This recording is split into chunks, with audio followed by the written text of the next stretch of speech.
নমস্কার। আশা করি ঈশ্বরের আশীর্বাদে আপনারা খুব ভালো আছেন। আজকে আমি নিয়ে এসেছি আপনাদের জন্য প্রতিনিয়ত সেই সাপ্তাহিক রাশিফল। আজকে যে রাশিটি নিয়ে আলোচনা করব সেই রাশিটির নাম হচ্ছে বৃশ্চিক রাশি। 19/5/2024 থেকে 25/5/2024 কেমন যাবে সে বিষয় নিয়ে আমরা একটু তাৎক্ষণিক বিবরণ দেবো ডে ওয়াইজ। চলুন আমরা শুরু করি। রবিবার বৃশ্চিক রাশির ব্যবসা ক্ষেত্রে তার কি ঘটতে পারে। আপনাকে এটুকু বলবো যে সকল দিকে চোখ কান খোলা রেখে আপনি ব্যবসা করুন, আপনার কর্ম করুন, সে সামাজিক হোক সাংসারিক হোক, যে কোনো কর্ম আপনি করুন, তবে চোখ কান খুলে করুন। তা না হলে অন্য লোকের দ্বারা আপনার ক্ষয়ক্ষতি হওয়ার সম্ভাবনা রয়েছে। এরপরে আসছে সোমবার, কোনো না কোনো জ্ঞাতি বা বসতি বা পারিবারিক ক্ষেত্রে কোনো জমি জায়গা নিয়ে হয়তো আপনাদের মধ্যে একটা কোলাহল বা বিতর্ক বা বাক বিতণ্ডা সৃষ্টি হওয়ার সম্ভাবনা রয়েছে। এরপরে আসছি মঙ্গলবার। মঙ্গলবার আপনার মানসিক অবস্থা ভারসাম্য কিন্তু অযথা কারণে বা অহেতু কারণে হয়তো মানসিক ভারসাম্য হারিয়ে ফেলতে পারেন, উত্তেজিত হতে পারেন।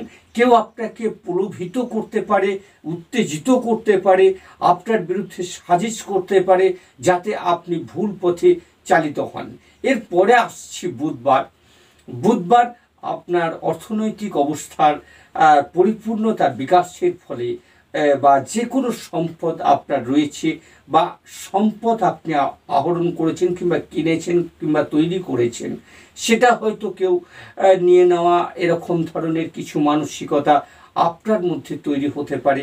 হয়তো অন্য লোকে নিয়ে নিতে পারে বলে আপনার মনে হতে পারে, সেদিকটা একটু খেয়াল রাখবেন। এরপরে আসছি বৃহস্পতিবার। বৃহস্পতিবার আপনি আপনার পরিবারের সময় দিন, আপনার স্ত্রী সন্ততিদের সঙ্গে ভালো করে কথা বলুন, বিশেষ করে স্ত্রীর সঙ্গে হাসি খুশিভাবে কথা বলুন যাতে আপনাকে একা থাকতে না হয়। মানে জোর জুলুম, রাগ, অভিমান, দুঃখ, একটা কঠিন পরিস্থিতির সৃষ্টি করবেন না। এরপরে আসছে শুক্রবার। আপনার মানসিক স্থিতিসাম্য যথেষ্ট উন্নত, আপনি জলতত্ত্বের মানুষ, ফলে শুক্রবার আপনার মনের মধ্যে যেটা আগে থেকে আশা ছিল হয়তো সেই আশা পূর্ণতা লাভ করতে পারে। যদি আপনার গ্রহ চার্ট বলে দেয় তাহলে আপনার কিন্তু ভাগ্যোদয় হওয়ার সম্ভাবনা প্রবল রয়েছে। শনিবার বন্ধুদেরকে বেশি বিশ্বাস করবেন না।